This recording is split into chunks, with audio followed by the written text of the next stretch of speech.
Bob Servant, Hero of Dundee, by Neil Forsyth. Read by Cameron Stewart. Introduction, by Neil Forsyth. It's a great privilege to stand sentry over another offering from Dundee's own Bob Servant, and what an occasion it is.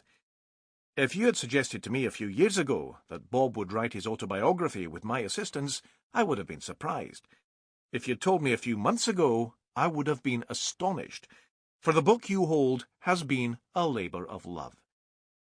This is not my story, of course, but perhaps through my experience you can catch an early glimpse of your companion for the next 100 or so pages. I can certainly offer a window to a fascinating mind. I met Bob Servant 20 years ago, when I was 12, and he was a glamorous local personality. Since then, we have built a friendship based on football, distrust, and the bars of our shared hometown of Broughty Ferry, Dundee. 2 years ago, I edited a book for Bob, and it wasn't an altogether unpleasant experience. I was therefore interested when he approached me to edit his memoirs. For his many faults, Bob has lived a fascinating life, and he was offering to open cans of worms on various matters that I felt could have a wide audience.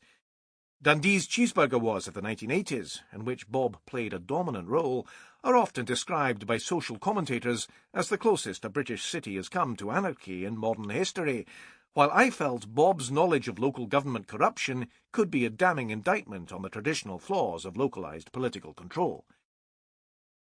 Although living in America, I agreed to return to Dundee for 6 months and help shape Bob's memories.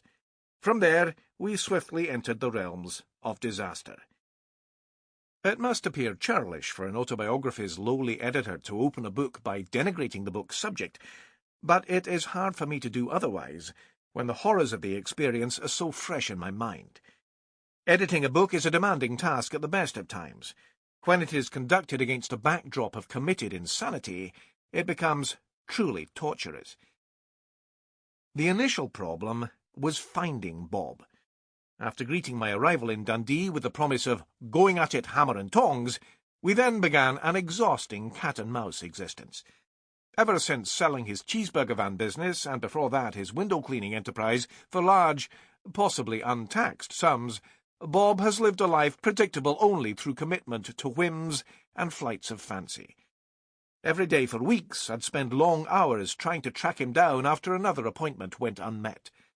When I found him, I'd be given an elaborate cover story, backed by evident falsehood, and the assurance that tomorrow is D-Day.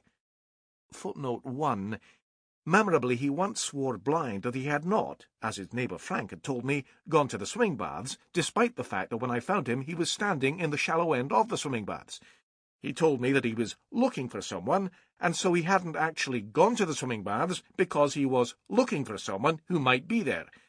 It turned out he was secretly training to swim the River Tay, a project that followed the pattern for such things by being quietly dropped a few days later.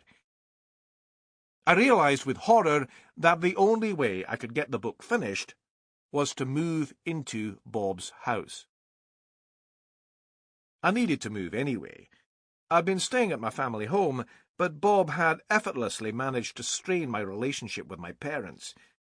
Bob rarely calls mobile phones because he believes they are a $5 a minute, so got my parents' number from the phone book and called the house directly.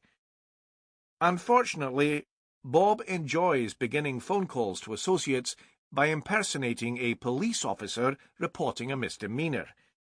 With my parents of retirement age, it was an exhausting and often traumatic experience to continually assure them I had not committed the various crimes Bob would suggest in those opening, comic stages of his calls.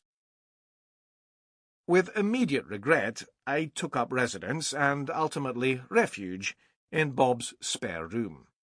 He would wake me in the morning in a variety of ways. If he'd enjoyed a night of revelry, he'd come in wearing his pyjamas, sit at the end of my bed, and relate the previous evening in studied detail. Many times I would have been with Bob for the duration of the evening in question, and yet he would show no hesitation in reporting an entirely different set of events to which I had witnessed. There would be exaggeration or even outright fabrication with regards to the physical attraction. Sample complete. Ready to continue?